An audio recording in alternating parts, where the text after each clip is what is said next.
bonita, boa noite. Aqui no palco, a gente vai começar agora uma sessão com Gustavo Caetano, o homem a lenda. Gustavo é fundador da Samba.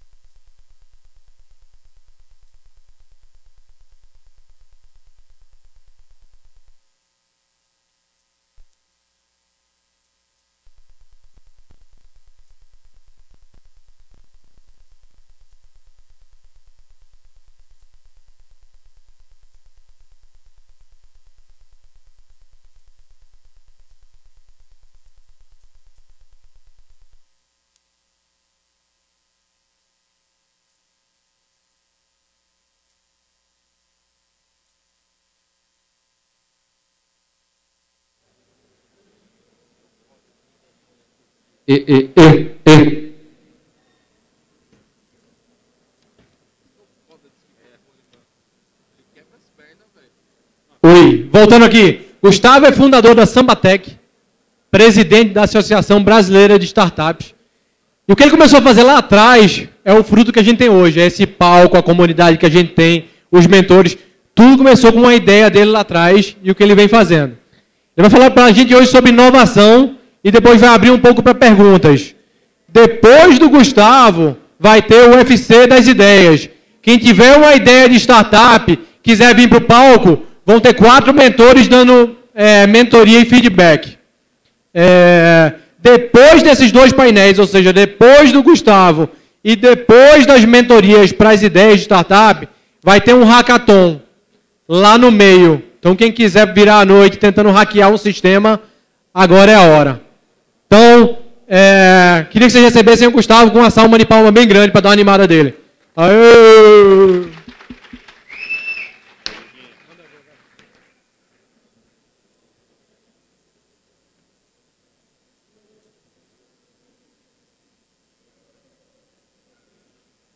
Boa noite, meu povo.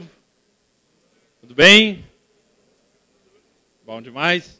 Ô, gente, a minha ideia aqui, né, é contar um pouco da minha história, contar um pouco da minha história de empreendedorismo, história de outros empreendedores também, que eu vi, que eu conheci de perto, começando empresas como o Thales, que fundou a Easy Taxi, e outros empreendedores também, que eu vou dar alguns exemplos aqui, e dar alguns macetes para vocês de coisas que todo mundo pode usar em qualquer negócio, né? Tanto no negócio pessoal, ou se você trabalha para alguém, você pode utilizar também, mas são algumas dicas que eu aprendi vendo de perto outras startups, né?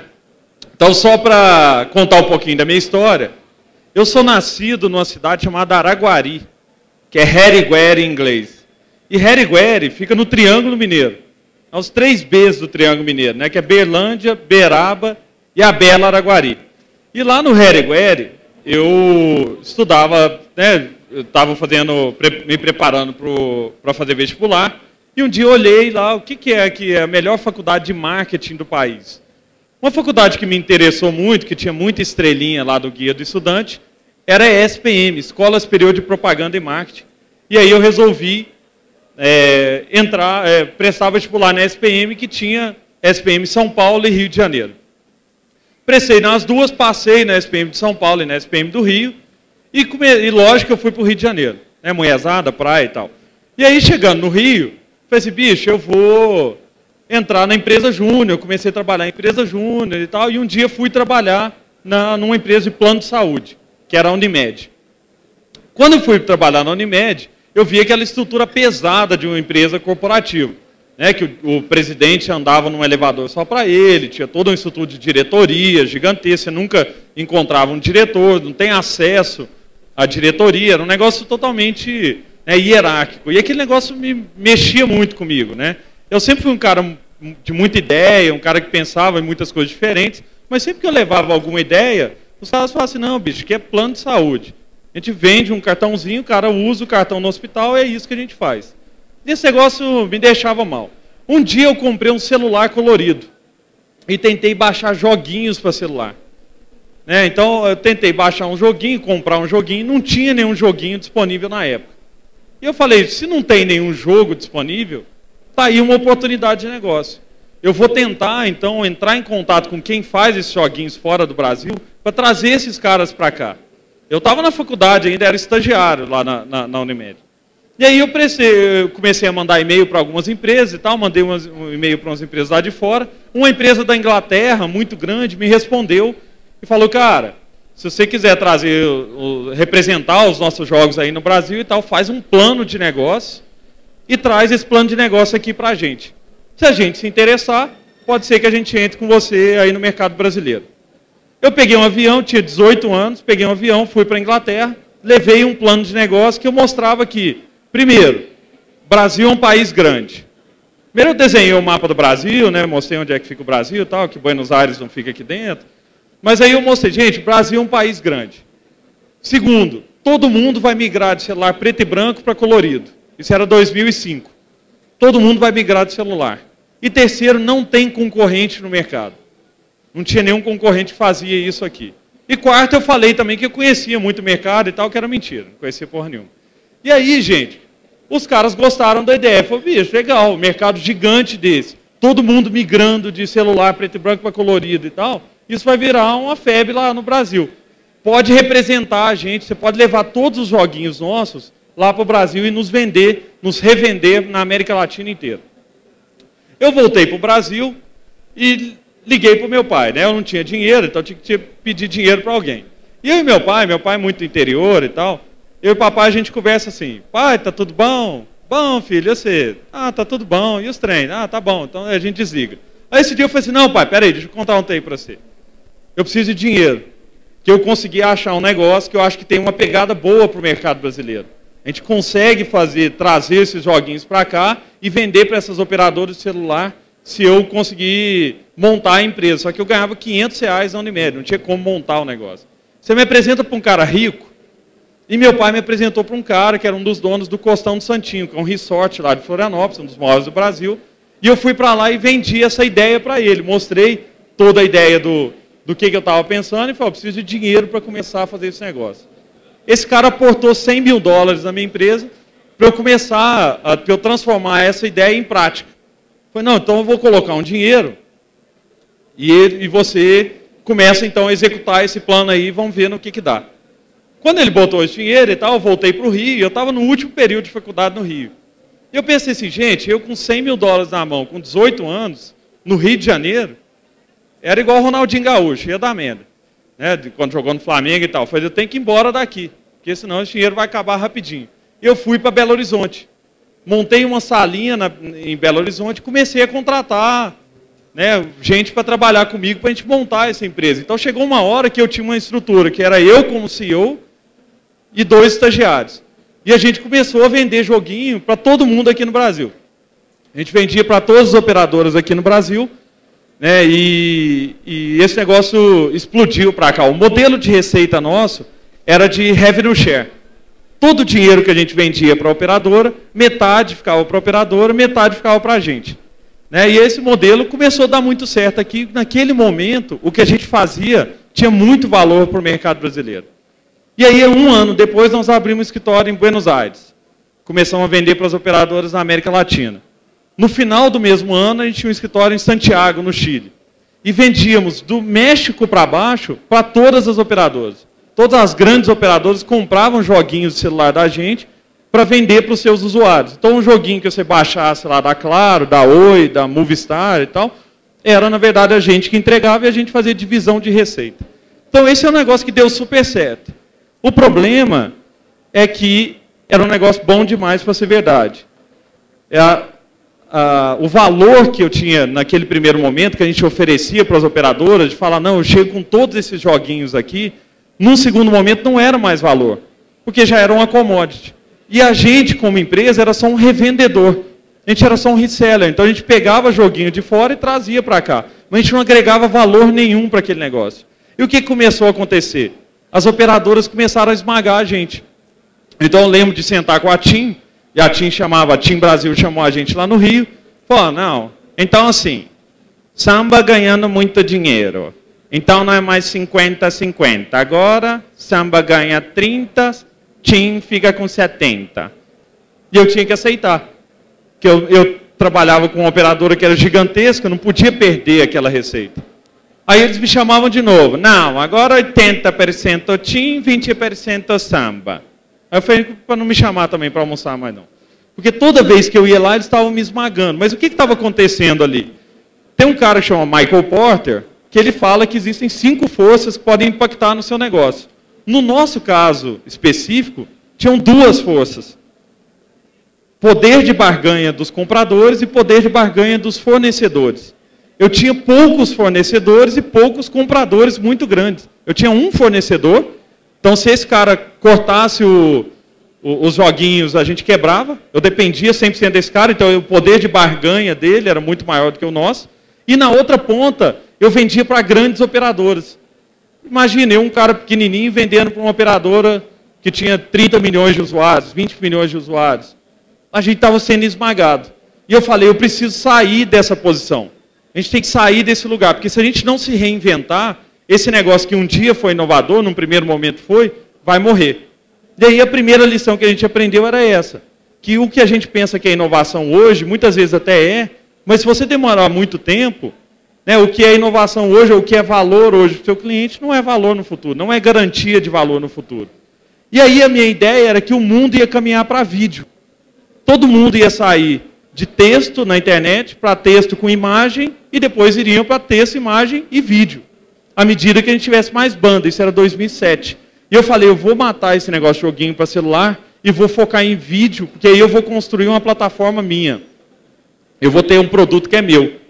E eu contratei um japonesinho, falei assim, ô Japa, tá vendo esse site aqui, chama YouTube? Sei. Então, copia ele e muda a cor dele. Em vez de vermelho e tal, põe a cor azul. E aí ele copiou esse site e falou, não, nós vamos vender para quem não quer usar o YouTube. Quem na nossa cabeça não queria usar o YouTube? A Globo, o SBT, a Record, o Grupo Abril, esses caras não queriam dar todo o conteúdo deles para o YouTube, porque eles, de alguma maneira, são concorrentes. São grupos de mídia concorrentes.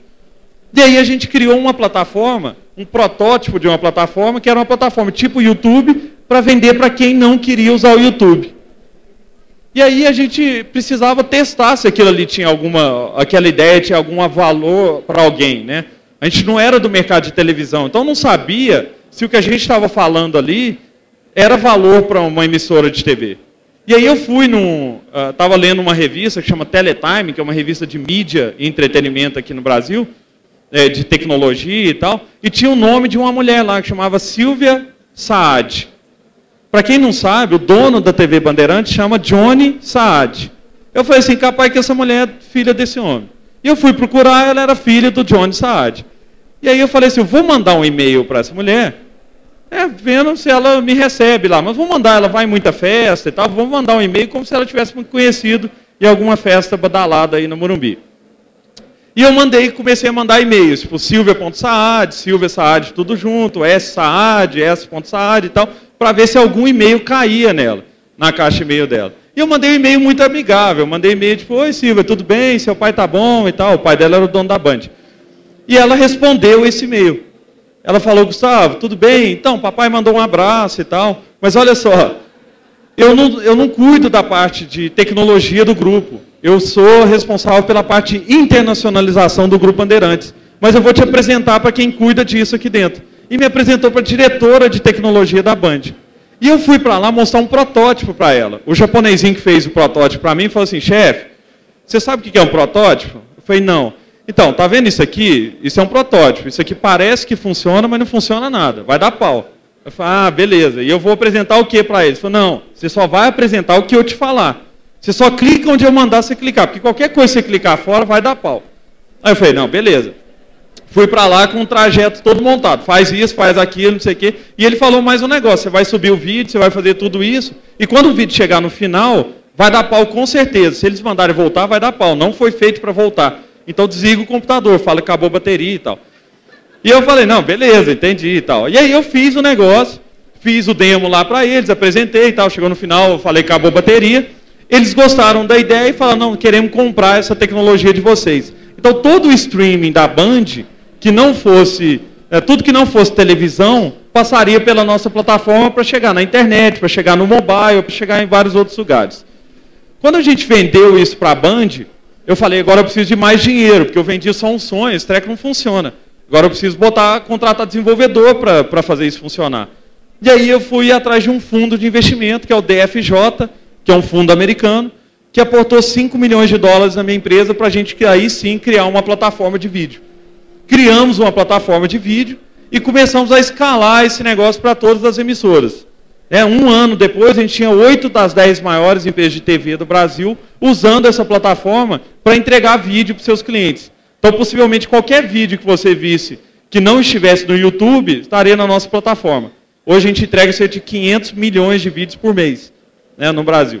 E a gente é líder nesse mercado. Então, por causa disso aí, eu acabei sendo convidado para falar na Nasdaq. Essa aqui é aquele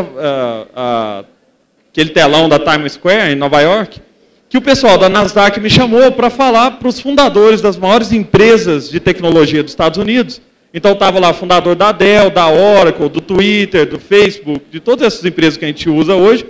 Era um evento deles. E me chamou para falar sobre como criar empresas inovadoras e de rápido crescimento num país onde a gente é tão esmagado, onde a gente não é visto como um país de inovação, onde esse tipo de inovação dificilmente acontece.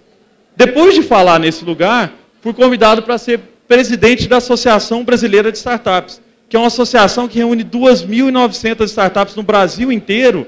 E a ideia era, gente, vamos replicar esses casos. Como é que a gente cria mais startups de sucesso que não vão sair só de São Paulo ou só do Rio? Como é que a gente faz uma associação que ajuda a fomentar as startups, mas vindo de diversos lugares, principalmente por causa da minha história. Por eu ter vindo de Araguari, por eu morar em Belo Horizonte, a gente não vive no centro aqui de São Paulo e tal. Então nós criamos essa associação que hoje todas as startups que vocês conhecem, a maioria delas estão afiliadas de alguma maneira e trabalhando junto com a gente para replicar cada vez mais esse modelo. Eu fui estudar na NASA, eu estudei inovação na NASA, vendo o futuro do mundo.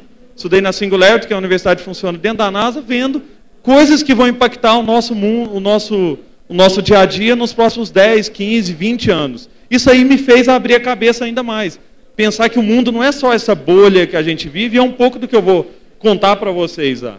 Além disso, foi eleito CEO do ano pela Pequenas Empresas Grandes Negócios e várias outras publicações. A Fast Company, que é uma revista americana, colocou a Sambatec, que é a minha empresa, como uma das empresas mais inovadoras do mundo. Aqui no Brasil, só a Braskem ficou do nosso lado. E a Braskem, para quem não sabe, é uma empresa de bilhões de faturamento. Uma outra coisa que aconteceu foi que o MIT me colocou na lista dos caras mais inovadores do planeta. E nessa lista estava lá o fundador do Yahoo, do Google, do Facebook. E eu botei eu aqui para vocês verem meu patrimônio em relação ao deles. Eu estou na mesma lista que os caras, mas com um patrimônio um pouquinho menor. O que acontece? Como é que surge um cara lá de Harigueri para falar na Nasdaq? Como é que os caras estão criando o Thales, por exemplo, da EasyTax, que é de Carangola, uma cidade pequenininha? Como é que o cara cria um negócio global? Como é que o cara cria um maior aplicativo global, né, de pedir táxi para celular? Levantou mais de 100 milhões. Porque esses negócios, gente, vêm da cabeça dos empreendedores. E hoje o conhecimento, né, a informação está cada vez mais aberta para todo mundo. Todo mundo tem acesso à mesma coisa que um cara que estudou no MIT tem. Eu estudei no MIT. Todo mundo, todas as aulas que eu tive na NASA, todo mundo aqui tem acesso às aulas. Estão no TED, no YouTube. Todo mundo tem acesso ao mesmo livro que o cara de Harvard estuda. O cara de Stanford estuda. Então não tem como hoje um cara falar que ele é melhor que você, porque ele tem mais conhecimento que você. Não tem, porque com a internet todo mundo passou a ter acesso ao conhecimento. Isso faz, gente, com que a competitividade seja cada vez maior. Cada vez a gente aumenta a competição, porque começam a surgir empresinhas pequenininhas em lugares onde a gente não sabia que poderia existir. Por exemplo, Belo Horizonte tem alguns amigos de Belo Horizonte ali, virou um celeiro de startups, tem mais de 200 startups no São Pedro Vale. Recife, Manaus, hoje qualquer lugar que você for no Brasil, estão surgindo startups inovadoras. Isso faz com que a competição seja muito maior para todo mundo, entre as startups e entre startups e grandes empresas. E as grandes empresas estão ficando incomodadas com isso. Porque essas empresinhas pequenininhas estão começando a tirar mercado dos caras grandões. E outra coisa é que na outra ponta, as pessoas estão muito mais conectadas. As pessoas estão muito mais abertas à inovação. Então surge uma empresa igual o WhatsApp, que é uma empresa que, quando eu visitei eles no ano passado, eles tinham 35 funcionários, com 500 milhões de clientes no mundo, 35 funcionários. O Waze, uma empresinha de Israel. Então você começa a ter empresinhas surgindo em outros lugares, e sem fazer propaganda nenhuma no Fantástico, sem fazer propaganda nenhuma no Jornal Nacional, começa a chegar em todo mundo. E cada vez mais isso faz com que nosso tipo de negócio seja atrativo. Porque empresas pequenas agora conseguem chegar em milhares de pessoas. Antes não. Antes, se você tivesse um negócio pequeno e quisesse aparecer para milhares de pessoas, você tinha que gastar dinheiro para o Fantástico. Então esse mundo mudou. As pessoas na outra ponta estão prontas para receber as inovações que surgem daqui, de empresas que estão surgindo, que o cara nem sabe de onde é. Isso faz com que surjam esses inimigos invisíveis. Né? A Embratel, por exemplo, não sei se vocês lembram, mas a Embratel e a Interlig faziam propaganda na televisão para quem vai fazer o DDI mais barato. Não existe DDI, DDI é ligação internacional, não existe esse mercado mais, esse mercado é minúsculo, era um mercado gigantesco. Por quê? Porque o Skype, que é uma empresa do leste europeu, de um país que vivia em guerra, montou, destruiu esse mercado, tomou esse mercado, Hangout, Skype, todos esses outros caras. Outro dia o presidente da Vivo me chamou para falar sobre por que empresas de telecom estão sofrendo tanto com o WhatsApp. Por que empresinhas como o WhatsApp estão tomando mercados tão grandes? O que esses caras fazem que eles não estão vendo? Se vocês pegarem o WhatsApp, gente, eles destroem a receita de SMS das operadoras. Pega o balanço de uma operadora, qualquer operadora, você vai ver que tem bilhões de reais que é SMS. E esse balanço diminui a cada ano. Por quê? Porque uma empresa de 35 funcionários cresce 50 milhões de clientes por mês. Por mês. Ele cresce um país por mês. Então essa é a nova competição. Eu estava um dia com o presidente da Fiat, que chama Bellini, é o presidente da Fiat para a América Latina, falando sobre startups para empresas, o que as empresas grandes podem aprender com as startups. E eu falei para ele, Bellini, o maior concorrente da Fiat hoje não é a GM, não é a Ford mais, é o Google. Na NASA, a gente andou no carro que anda sozinho do Google, o Autonomous Car. Eles puseram a gente dentro do carro, o carro levou a gente para Stanford, voltava para Stanford e tal. Lógico que eu perguntei se rodava o Windows no carro, senão não entrava, não. Ia travar, que é a porra da pau e tal. Mas não rodava, não, era Linux. Mas aí, os caras estão criando um carro, mas não é para competir diretamente com a montadora. O que é a lógica do Google? Você passa menos de 9% do seu tempo dentro de um carro. Aqui em São Paulo é mais, mas geralmente das pessoas, 9% do tempo dentro de um carro. Por que você precisa ser dono de um carro se você não passa nada do seu tempo dentro do carro? Você só leva para algum lugar e ele passa muito mais tempo estacionado do que te levando para algum lugar. E aí o que é a ideia do Google por trás disso? Por que eu não crio um carro em que você chama ele vem sem motorista, para aqui na porta, você quer uma BMW, ela para aqui na porta, te pega e te leva para onde você quer, sem motorista. Imagina o cara lá em Araguari, quer levar porco para a fazenda. Para lá na porta da casa do cara, o cara põe o porco, leva para a fazenda. Se não tiver 3G na fazenda, ele nunca mais volta também. Mas o que é o negócio que está acontecendo? Os inimigos são outros. O inimigo não é mais só o cara tradicional. Né? Então, o Globo com o YouTube, Blockbuster, eu lembro de locadora de fita lá em Araguari, você tinha que entregar a fita rebobinada, senão você tomava multa. Bicho, isso é trabalho seu, preguiçoso e tal. Não, você tem que rebobinar. Agora você vê galinha pintadinha 60 vezes, repetida, e não toma multa. Por quê? É um modelo de negócio, o mindset mudou. E isso está acontecendo em todos os mercados. Né? O Hilton, que é a maior rede de hotéis do mundo, sendo substituído pelo Airbnb. Airbnb é um site que permite que qualquer pessoa que disponibilize, né, um quarto ou a sua casa inteira como se fosse um quarto de hotel. Esse cara vale mais que o Hilton. Esse cara vale mais que a maior rede de hotel do mundo. E por que ele vale mais? Porque o custo de aquisição dele, de um cliente, é muito menor que o do Hilton. Enquanto ele custa $5 para ele colocar um quarto novo no site, que é o preço, o custo de aquisição do Google, é o preço de um anúncio, você clicar no anúncio e disponibilizar seu site, para o Hilton custa milhões de dólares. Porque um quarto novo para o Hilton significa um hotel novo. Você tem que montar uma rede, um hotel inteiro, treinar milhares de pessoas, pedir um monte de certificado para a prefeitura, construir o negócio e tal. Então leva muito tempo, muito dinheiro. O cara criou a maior rede de hotéis do mundo sem ter um hotel. A mesma coisa com o Easy Taxi, a mesma coisa a gente está vendo em vários mercados. Todos os grandes mercados vão ser destruídos aí de alguma maneira pelas startups. As startups vão tomar conta de todos esses grandes mercados, por causa de mudança de modelo de negócio. A Kodak, enquanto ela anunciava falência, Instagram era vendido por $1 bilhão. Blockbuster anunciava falência, Netflix batia recorde de crescimento. Então esse é o novo mundo agora. Isso só acontece, gente, porque as pessoas imaginam o futuro como uma linha linear, como o futuro é linear, é uma continuação do passado. O que a gente acha que é o futuro, né? As pessoas imaginavam que no ano 2000, o carro, a evolução do carro era o carro voar. O carro vai evoluir tanto que no ano 2000 o carro vai voar. Depois que o homem foi na Lua, foi à Lua, né, pela primeira vez, por estúdio, tal, dentro de estúdio, mas foi à Lua, as pessoas achavam que a gente ia à Lua toda semana. Vocês lembram antigamente que as pessoas imaginavam que ia ter hotel na Lua e tudo? Porque o pensamento das pessoas é linear, o nosso pensamento é linear. A gente só consegue pensar futuro como uma continuação do passado. Qualquer planejamento que vocês fizerem, vocês vão levar em conta o passado e tentar prever um futuro a partir de um passado, ou a partir do hoje. Mas não é assim que o mundo funciona. O mundo funciona com ruptura. O mundo é cheio de ascensão e declínio. Então essa curva aqui não é verdadeira. A curva de novas tecnologias, elas vêm aqui por baixo, enquanto ninguém acredita que as novas tecnologias vão acontecer. E de repente, as novas tecnologias acontecem. E a maioria das pessoas que não acreditou ficam para trás.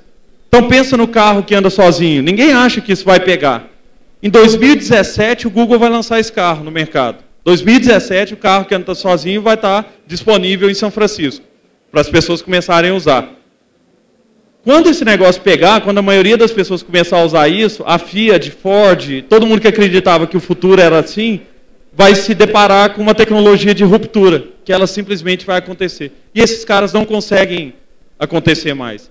Isso aconteceu na minha família. Eu tinha o meu avô, era um grande empresário, um grande industrial, e ele montou, ele era português e montou uma indústria aqui no Brasil de cortiça. Cortiça era usado para isolamento térmico. Se você quisesse isolar uma câmara frigorífica, por exemplo, você isolava com cortiça, que é um material feito de árvore. E essa era uma maior indústria de cortiça, uma das maiores do mundo. Né? E aí, o que aconteceu? Ele foi para Guaripe para montar um lugar de processar cortiça, porque a cortiça vinha do interior do país, vinha de Mato Grosso, Goiás, e no Triângulo Mineiro fica perto, ficava fácil de ligar com o Sudeste. Um dia alguém chegou para ele e falou: doutor Adriano, está surgindo aí uma nova tecnologia. Alguém está trazendo um negócio aqui para o Brasil que vai mudar esse negócio onde a gente está. E ele pegava aquilo e esfarelava, falava: isso aqui é porcaria. Isso nunca vai substituir a cortiça. Eu virei um empresário de cortiça, construí um império da cortiça que não vai acabar por causa disso aqui. E era o isopor. E o isopor destruiu a indústria do meu avô, que deixou uma máquina fotográfica velha para mim, de herança. Mas o que é que isso mostra, gente? Que o mundo não é linear. O mundo, em todos os momentos das indústrias, pega quando a Nokia era líder do mercado, vem a Apple com a inovação de ruptura e some com a Nokia acabou.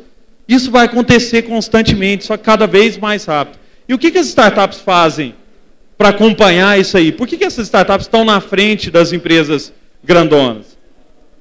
A primeira coisa que eu aprendi é que esses caras focam num nicho de mercado. Eles tentam resolver um problema muito específico. A startup de sucesso, ela não começa tentando resolver o problema do mundo, um negócio gigantesco. Ele tenta resolver um problema muito específico. E a partir daí, depois ele vai crescendo. E isso é um negócio que eu aprendi, a minha família tem muito médico, eu aprendi na minha família que a gente tem que ter foco. Porque você não pode ser ginecologista e tarado ao mesmo tempo. Você tem que ser um ou outro. É a mesma coisa para a gente. Você não pode querer fazer várias coisas ao mesmo tempo. Você tem que fazer uma coisa bem feita, entender qual que é o nicho de mercado, focar nisso e ir a fundo nesse negócio. Só que mais importante do que isso, depois eu volto nisso aí, é ter propósito. Os empreendedores, gente, todos os empreendedores, e tem vários aqui, que estão construindo empresas de sucesso, esses caras têm um propósito. Eles têm um porquê que eles estão fazendo aquilo, e não é ganhar dinheiro. Ganhar dinheiro não pode ser o propósito, porque ele é um propósito vazio. Esses empreendedores geralmente estão pensando em 3 coisas. Eu estou melhorando a vida de alguém. Quando o Thales da EasyTaxi montou a EasyTaxi, ele pensou em melhorar a vida das pessoas, inclusive a dele. Eu estudei com ele. Eu sabia qual era o propósito dele. É tipo, cara, pedir táxi pelo celular é ruim. Você liga, eles falam que vão te entregar, o táxi está aí daqui meia hora, o táxi nunca chega. Aí você liga de novo, não achamos o táxi. Tá? Agora você sabe onde o táxi está, quanto tempo vai demorar para chegar, se tem táxi ou não. Está lá. Melhorou a vida das pessoas e por isso isso virou um grande sucesso. Uma outra coisa é que muita gente acha que sempre na hora de pensar em inovação, você tem que pensar em coisas novas. Coisas de ruptura. Não, ninguém fez isso ainda. Né? Sempre que você fala em alguma coisa, sempre que você der uma ideia de alguma coisa que você quer fazer, alguém vai falar assim, ah, isso já existe, ah, já vi isso. Tem um cara lá na Coreia que faz isso. Tá... Cara, foda-se. Não é aí que é o ponto. O ponto é que você pode focar, às vezes, não só em corrigir coisas, né, em criar coisas novas, mas corrigir coisas que existem, mas são ruins. O Waze, quando entrou no mercado de GPS, corrigiu um problema simples, que ninguém estava focando, todo mundo focava em GPS, em criar aplicação de GPS melhor. Não é esse o problema. O problema é trânsito. E o Waze falou assim, o problema de GPS é um problema resolvido, eu vou focar em trânsito. Porque as empresas que estão lá, e eram gigantes, Garmin e TomTom, tinham mais de 1000 funcionários quando o Waze entrou no mercado. O Waze vale muito mais que esses caras hoje, com 100 funcionários. Mas por quê? Focou no problema certo, focou no propósito certo. No nosso caso, na Samba, a gente criou uma inovação também, arrumando alguma coisa que estava errada. Um dia eu estava sentado com o diretor da TV Globo aqui em São Paulo, e eu vi um monte de fita em cima da mesa dele. Falei, o que é estranho aí? Ah, fita, mas para quê? Para enviar propaganda. Se alguma empresa quiser enviar uma propaganda para a Globo, envia via fita. Vem um motoboy na porta da Globo e entrega fita. Falei, não é possível, é assim até hoje. É assim. Podemos tentar resolver esse problema? Olha, se vocês derem conta, nós criamos um sistema para interligar agências de propaganda com emissoras de televisão. Pusemos 100% da Globosat rodando digital. Todos os comerciais da Sport TV, Multishow, GNT e tal, 100% digital. Tudo passa pela nossa plataforma e chegar neles. Vendemos para MTV o sistema, para Discovery, History, todos de canal fechado. Voltamos na Globo. Falando, Globo, nós fizemos isso aqui por causa de você. A Globo tem 60% do mercado. Fizemos isso aqui por causa de vocês, para resolver um problema de vocês. Está aí, está testado. E a Globo falou, vamos testar isso no Projac. Testou no Projac, Faustão, não sei o que e tal, todo mundo começou a usar, homologou a gente como a única empresa que podia receber comerciais de maneira digital para a TV Globo. Quando ela anunciou isso num jornal, a maior empresa do mundo, que é uma empresa que fica na Inglaterra, chama Adstream, bateu lá em Belo Horizonte, na sede da nossa empresa, falou, queremos comprar esse trem. Eu falei, se tiver um mingauzinho, nós vamos vender. E eles tinham um mingauzinho. Eles ofereceram um mingauzinho bom para a gente, nós vendemos 50% dessa empresa, contratamos o presidente da Fox do Brasil aqui em São Paulo, montamos uma operação no WTC, onde todos os comerciais da Coca-Cola, todos os comerciais do McDonald's, do Santander, da Caixa Econômica, da Procter & Gamble, tudo passa pela gente antes de chegar em qualquer emissora. Olha que doideira, nós criamos um negócio que revoluciona toda a cadeia de envio e recepção de comercial, que é gigantesca, todas as empresas grandes do Brasil enviam isso, utilizam agora esse negócio, a partir de uma percepção de algo que estava errado. E sabe o que ele me falou que me deu um estalo? Gustavo, quando eu perguntei para ele por que é assim, por que eles fazem assim até hoje, ele falou, porque sempre foi assim. Quando ele falou isso, aí que deu o estalo. Eu falei, bicho, porque sempre foi assim, não quer dizer que tem que ser assim para frente. Então, muitas vezes, gente, as oportunidades estão na nossa frente. Estão passando na nossa frente várias coisas que a gente acha que está errado, só que a gente não para corrigir. E às vezes os grandes problemas estão nisso, em coisas que a gente acha que está errado e muita gente vai achar também que está errado. E aí o caso da EasyTax.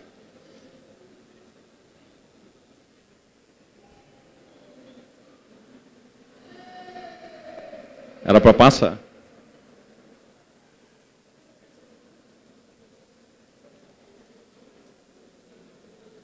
Então, todos esses... Tá, parou. Então, todas essas empresas, elas que estão apostando em futuro...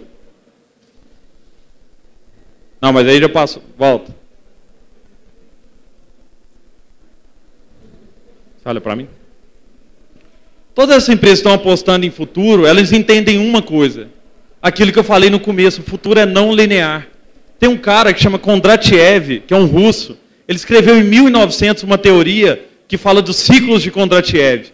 Os ciclos de Kondratiev falam que existem ciclos de ascensão e declínio nas economias. De 50 em 50 anos, as economias entram em ascensão, nos próximos 50 anos essas economias entram em declínio. O problema é que os ciclos de Kondratiev estão cada vez menores. Os ciclos de ascensão e declínio são cada vez mais rápidos. Eike Batista, o cara mais rico do mundo, agora o cara mais pobre do mundo. Você tem ciclos que você não consegue mais prever. Os países que eram os países da vez, tipo Brasil, México, não sei o quê, não são mais a bola da vez. Isso acontece constantemente. Então, toda vez que você for pensar em projetar futuros possíveis, pensa que o futuro é cheio de rupturas. E o futuro não é linear. Passa aí para mim, por favor. E aí eu trouxe uma história recente da Alemanha, pra vocês verem como o mundo quando o mundo ele tem mudanças e a gente não enxerga isso. Né,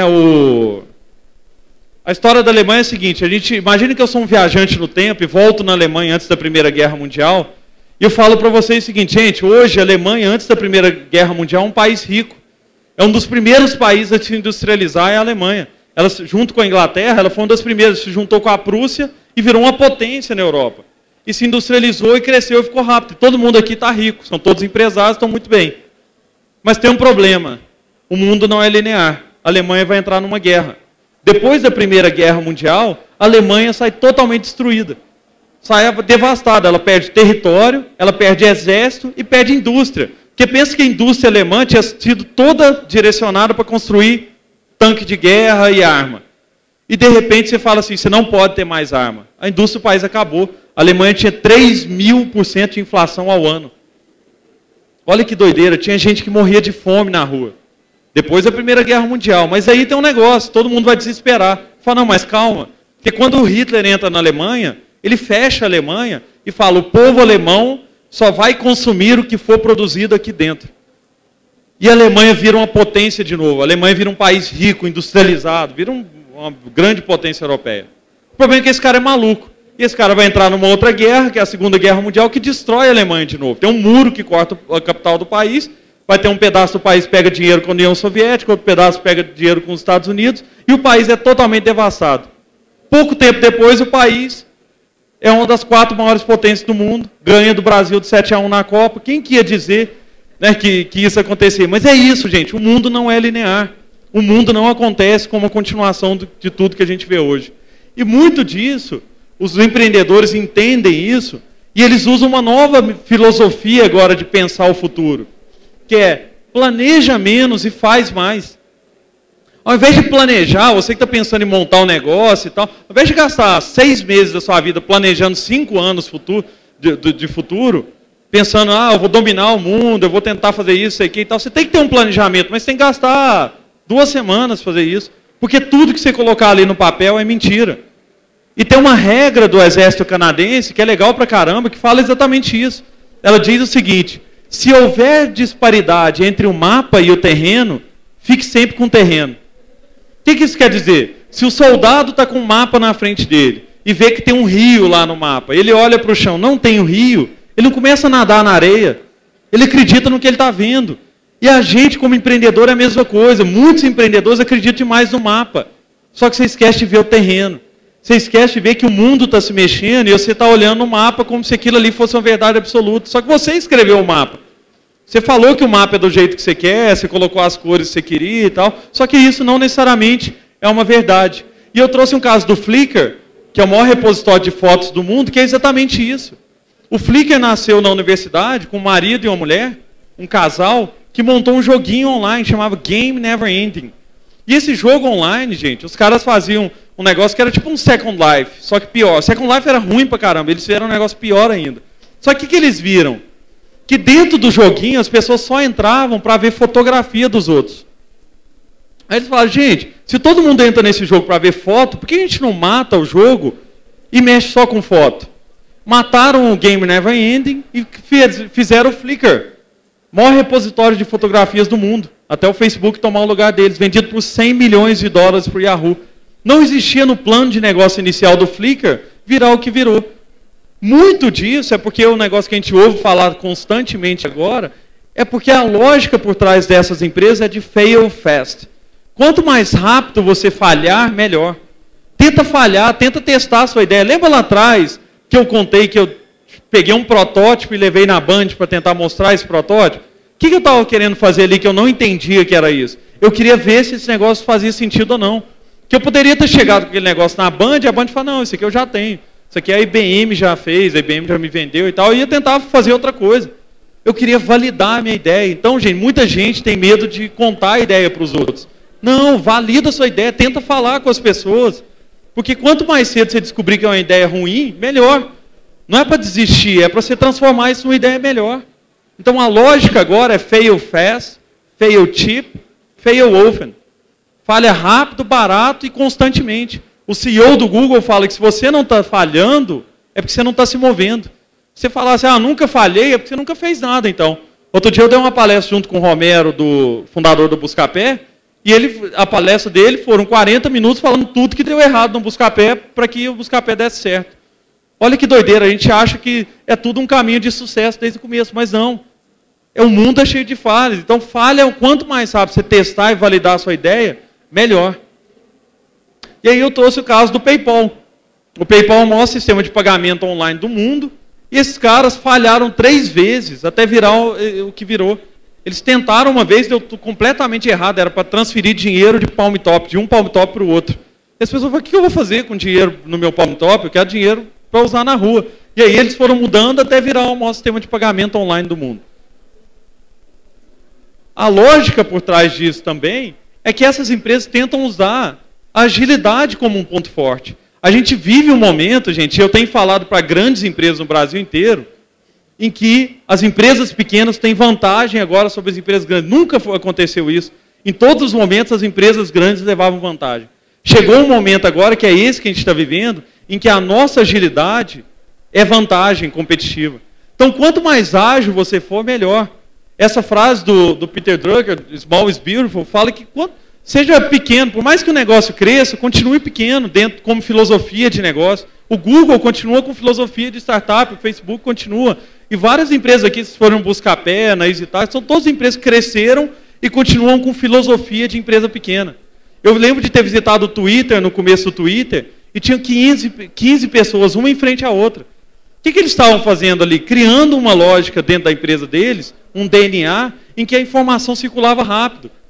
Aqui no Brasil eu vejo muito empreendedor começando um negócio e ele já põe assim, sala de presidente, sala de diretoria, começa a criar sala, põe secretária, põe não sei o que e tal. Não é assim, gente, que escala. Você tem que criar um ambiente onde a informação circule para todo mundo.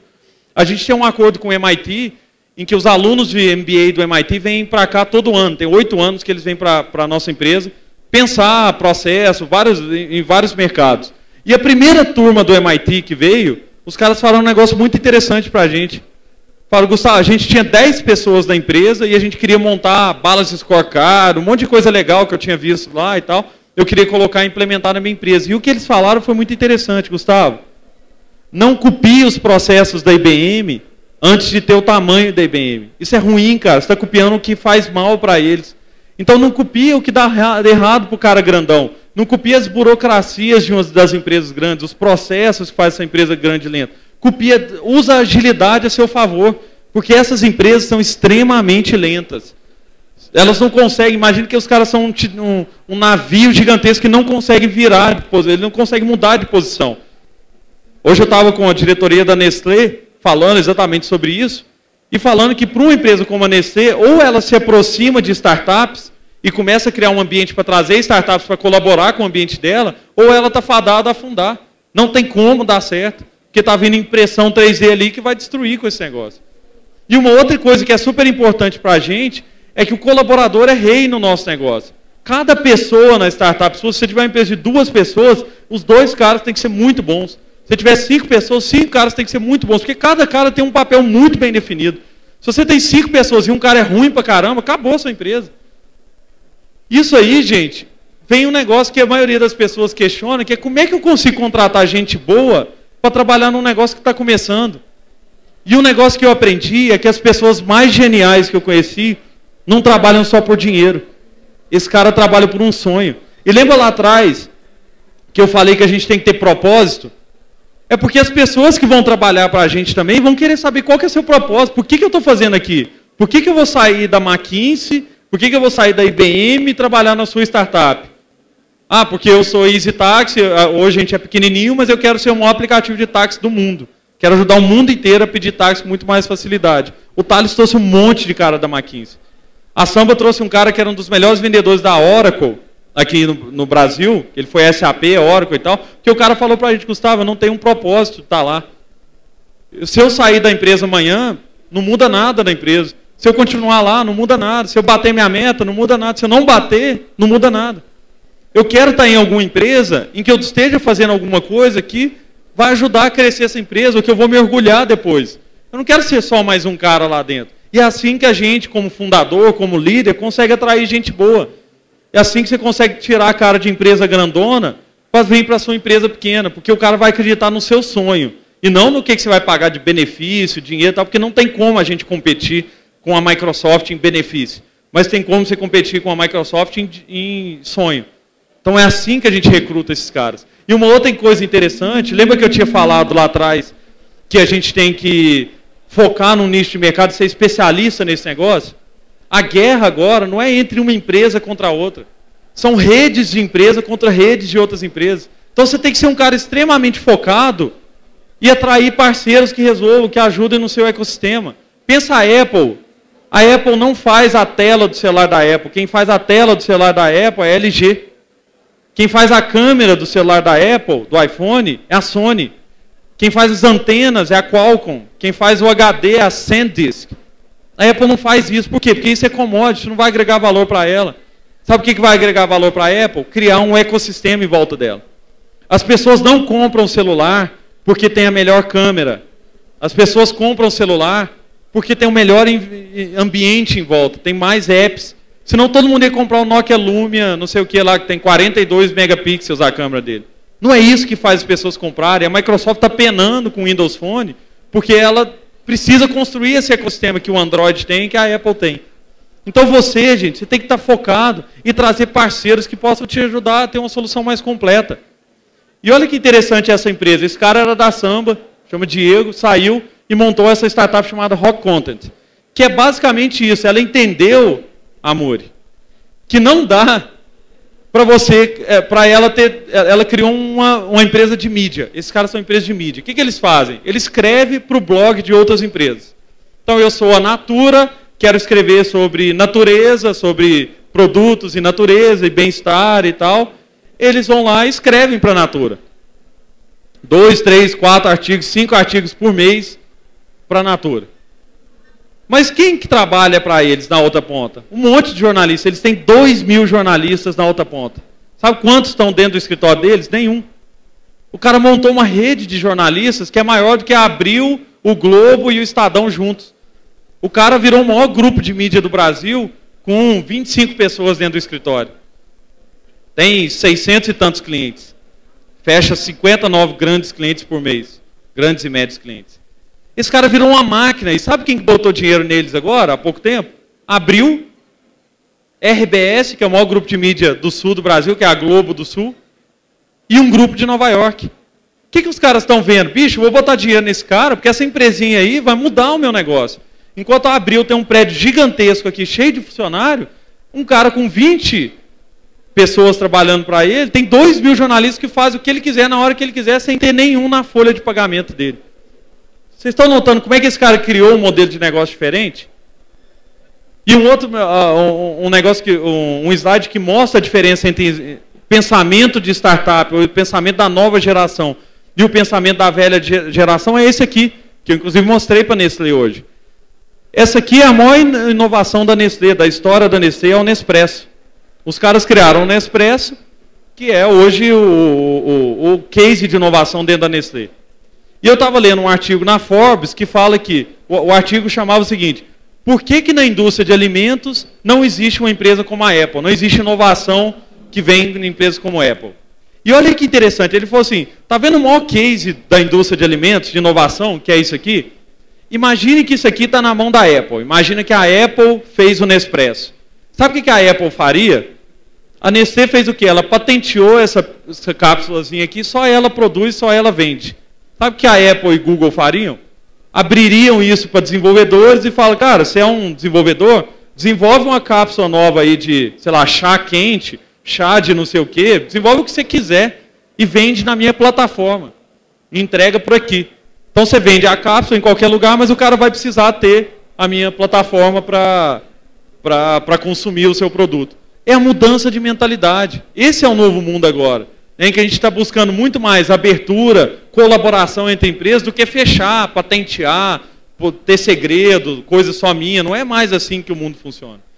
E por último, gente, a gente tem que treinar nossos times para que eles tenham poder. Então, quando você tem uma empresa que está começando, a gente teve uma palestra com um cara que foi o general da US Navy SEALs, que é a tropa de elite do exército americano. A gente teve uma palestra na Califórnia com ele. E ele contou para a gente que as tropas de elite no exército americano são tropas pequenas, são tropas de 10 pessoas, 8 pessoas, 5 pessoas, são treinadas na lógica de power to the edge, que é dê poder às pontas, dê poder às pessoas. Então, se você está colocando pessoas talentosas que estão acreditando num sonho, dê poder a esse cara. Não faz como a geração antiga de empreendedores que centralizavam o poder. Porque esse modelo não escala. Esse modelo, se você quiser ficar grande, vai demorar 20, 25 anos, 30 anos para ficar grande, que é o modelo tradicional.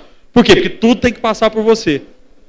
No modelo de Power to the Edge, você treina as pessoas para tomada de decisão. E aí você tem um time que funciona sem você. É a era da descentralização. E aí, só como exemplo, a Apple faz isso criando isso aqui, ó, Direct Responsible Individual. Para tudo dentro da Apple existe um DRI. E é algo que a gente copiou lá na minha empresa. Tudo dentro da Samba existe um DRI. Tem um cara que é o DRI do blog. Tem um processo interno dentro da Samba, que é um processo em que uma área tem tempo para responder outra área. Dentro da Samba tem um SLA de uma área com tempo para responder outras áreas. E eles criaram um termo chamado OLA, que é Order Level Agreement, e o cara tem um DRI desse processo. Tem um cara que cuida desse processo. Sabe o que o cara fez? Foi estudar qual empresa no mundo que faz isso. A Amazon faz isso, o GitHub faz isso, a Etsy faz isso. Foi estudar os benchmarks e criou um processo lá dentro que é fora do comum. Se isso não tivesse um DRI, não tivesse um cara que é responsável direto por isso, não quer dizer que ele só vive disso, mas ele é o responsável direto por isso, a gente não teria um processo rodando tão bem, porque eu não ia parar para ver um processinho pequenininho lá de uma área respondendo outra área. E nenhuma área ia parar para resolver esse problema. Então traz isso para o dia a dia. E por último, gente, use o seu cliente como forma de inspiração. Né, como forma de inovar. O melhor jeito de inovar é você perguntar, não perguntar para o seu cliente o que você quer, mas é fazer alguma coisa e levar para ele. Isso aqui faz sentido para você? Ah, não faz. Mas por que não faz? Ah, porque isso aqui não resolve o problema. Mas como é que resolveria? Ah, isso aqui resolve... Aí você começa a achar, desenhar uma solução. Mas tenta ir mais, conversar mais com os clientes. Né? Você tem um case. E por último, porque o meu tempo já acabou, só como bônus aqui, essa é uma regra que eu aprendi com o pessoal da Procter & Gamble, que eles falam o seguinte: você não precisa diferenciar seu produto só com grandes diferenciais tecnológicos, por exemplo. Você pode, às vezes, mudar a usabilidade, melhorar a usabilidade, criar um design melhor. Assim você muda seu produto. Lá na Procter & Gamble, eles chamam isso de diferenciação por atributos irrelevantes. Que basicamente é o seguinte: você vai no supermercado, você vai comprar uma pasta de dente, e a pasta de dente tem bolhas de oxigênio. Cara, bolhas de oxigênio na pasta de dente é a mesma coisa que você abrir a boca na hora de escovar os dentes. Não faz sentido nenhum, não tem por que ter bolhas de oxigênio numa pasta de dente. Mas isso agrega valor para as pessoas. As pessoas compram mais pasta de dente porque tem cristais de refreshment, porque tem bolhas de oxigênio. Isso é diferencial por atributo irrelevante. Então, muitas vezes, gente, você pode mudar um pouco mais o seu produto, criar um produto com a cara melhor, com usabilidade melhor, às vezes sem ter tanta tecnologia por trás, que vai dar uma experiência boa para o cara. Muitas vezes esse produto vai ter mais chance de sucesso do que um outro produto. Pensa o WhatsApp ou o Instagram. Tecnologicamente, são coisas extremamente simples de serem feitas. Qualquer um aqui faria, já existia. O Viber existia até antes do WhatsApp. Mas por que o WhatsApp virou um sucesso? Porque ele remodelou, ele pensou numa interface diferente, mas não é tecnologia que diferenciou ele. É uma interface nova, é a melhoria da usabilidade. Então pensa, gente, que às vezes os detalhes são outros, né? Não são detalhes só de tecnologia. E aí, só para deixar o meu recado, para de falar e começa a fazer. Essa é a regra de todos os empreendedores que estão dando certo. São gente que tem menos ideias e executam mais. As pessoas ficam só tendo ideias e não põem nada em prática, esses caras não têm valor. As ideias não têm valor nenhum. A gente está na geração agora em que o valor está em fazer e não em pensar só. Tá bom? Obrigado, galera. Uhul!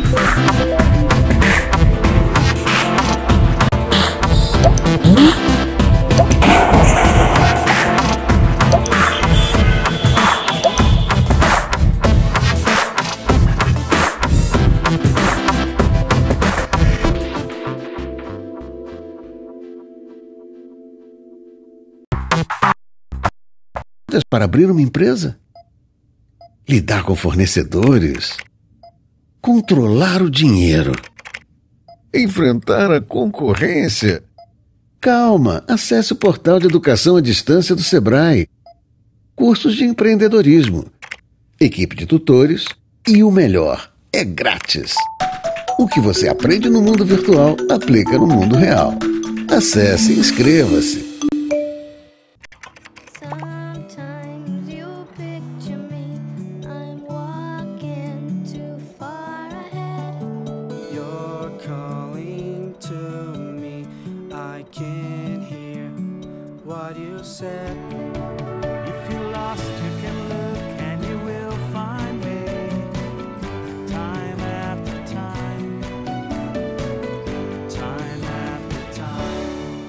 Personalizado, flexível, moderno. O ensino do futuro acaba de chegar na Wizard. Novo Wizard Plus. O curso de inglês que se adapta a cada aluno. Diferente de tudo que você já viu, o Wizard Plus oferece um sistema inteligente de recomendação de atividades, permitindo que você fortaleça seu conhecimento onde mais precisa evoluir. Venha conhecê-lo. Wizard, por uma nação